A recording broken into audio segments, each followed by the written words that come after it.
want to say a pleasant good morning to State Auditor Kathy McGuiness, who's joining us this morning.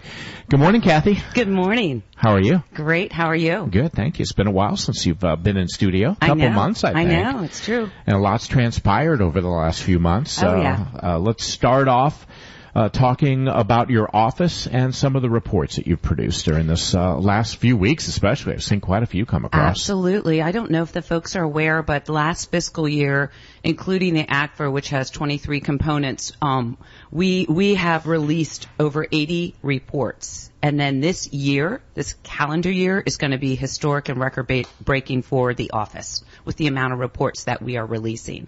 It started this year with criminal background checks. We recently did an opioid release and talking about that. And now this week, I believe we have, in the next couple weeks, we'll be releasing 15 long-term care facility reports. Definitely keeping your staff busy. Absolutely.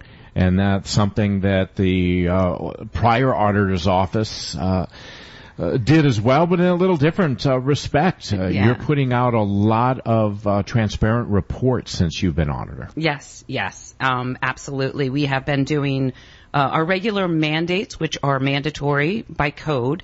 And some of it's interesting because we go through the code each time. I'd like to say, what type of engagement, or does it even specify if I have to do a type of an engagement? And then sometimes it says, you should do this report on occasion.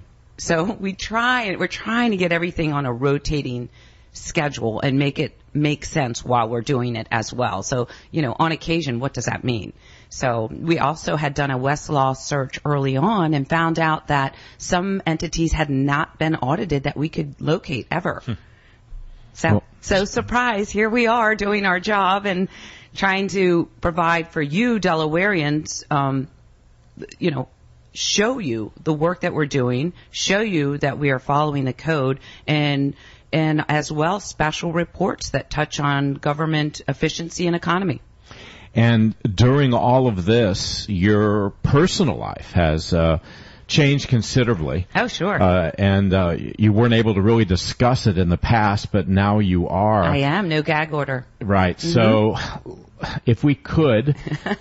Sure. Let's put Kathy McGuiness on the spot here and ask her a few questions. Go for it. And I guess, Kathy, one of the first things is, how did you keep going during all of this personally? It had to really affect you. It was stunning. I will tell you, when I first got the information that came to me on September 10th, I thought I was a witness for someone else and actually have texts. I was calling people going, what does this mean? So it was I was stunned. I was shocked and I was stunned. I have kept going, not only because the community is behind me and encouraging me and motivating me and energizing me and saying, we know you, Kathy. We know the work that you've been doing and what a community servant you are. But also, some people really understand state government and are looking at what's going on and seeing it for what it is. I can keep going because I know I'm innocent and I did nothing wrong. And I'm not saying that, because other people do it. For example, so I'm in trouble because I hire a close relative. Well, look at the state of Delaware. It's not illegal. So I have been able to keep going and keep my head up, because I know I'm right, and I'm going to fight for that.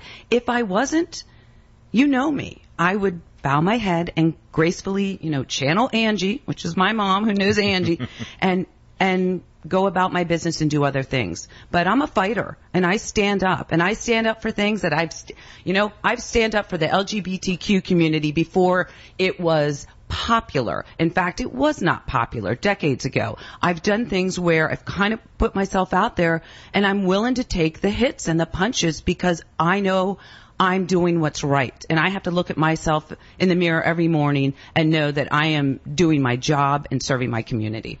Have you ever questioned that as far as, am I doing the right thing here with this decision to keep going forward? No, not at all. And now it's a waiting game. It's a waiting game. Waiting for a judge to either certify the verdict on the 3 misdemeanor charges that a jury found you guilty of, or that judge looking at, the 100 pages of information that your attorneys filed and deciding that something isn't right here. So we filed 2 motions on Rule 33 and Rule 29, and then the state rebutted that with about 17 pages. And yesterday evening or late afternoon, I just got a copy of what we filed. It's I'd say around 40 pages, but with all the attachments, it's over 100 pages.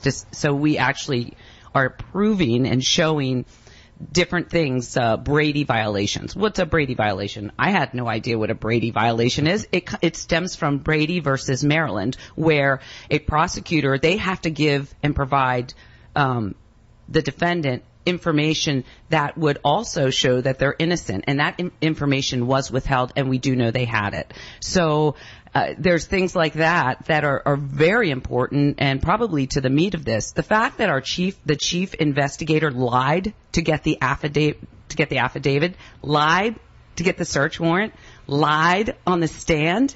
I sat through this and was stunned, and I'm like, well, what's the repercussion there? Mm-hmm. I find that you can't just lie and go after people who you feel like going after. That's wrong, and we're in a democracy. And honestly, people have asked me, well, are you upset about the jury? And I said, they didn't have all the information. They were not provided all the information. If they had all the information, and there were not lies, they would have come to a different verdict. Absolutely. And I can't imagine what it was like last Monday.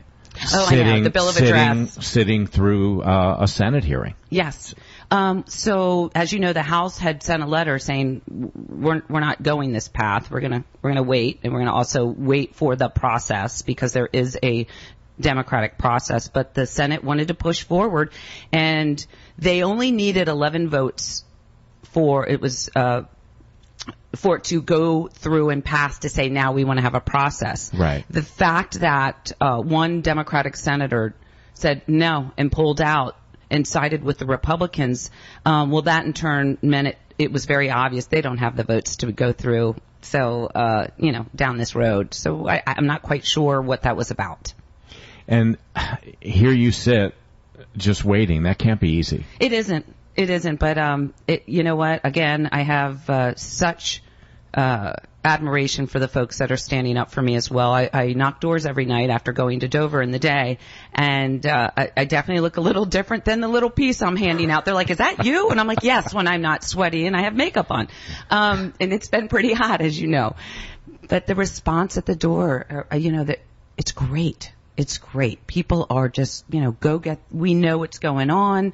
Go out there, we're with you. So just need them to show up on September 13th, because I actually had somebody the other day say, oh, is this the primary for the president? And I said, no, not yet. Yeah, a lot of people don't understand, do they? They don't. And that's okay. That's okay. One We're more busy. question on this line before we move on is, what's your reaction to those in your own party that say that you're hurting the Democratic Party by staying in office? I'm not hurting the Democratic Party, because our office is a well-oiled machine. There is fantastic morale. I invite anyone who wants to come by, and we'll give you a tour, and you can see what's going on. We're putting out outstanding engagements and products.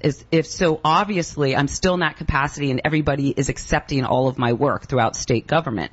So if I feel that I'm actually helping the party, because I'm out there. Everyone knows I'm a hard worker, and I'm going to be out there. I'm not going anywhere.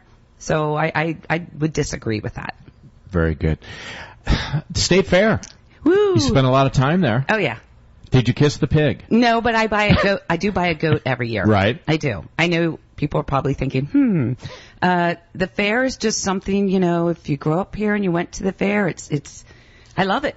It's great. The food's probably not the healthiest on some occasions, where some of the little booths I stop by with the extra fried, corn dogs and Oreos and such. But It's a great opportunity. We all are in the Delaware building, not only the elected officials, the statewide elected, but the federal delegation, and then agencies like DART and DelDOT and DENREC. So everybody has booths, and there becomes a camaraderie there, and we get to talk about the office. It was fantastic to be able to talk to folks and say, this is what we do, because most people have no idea.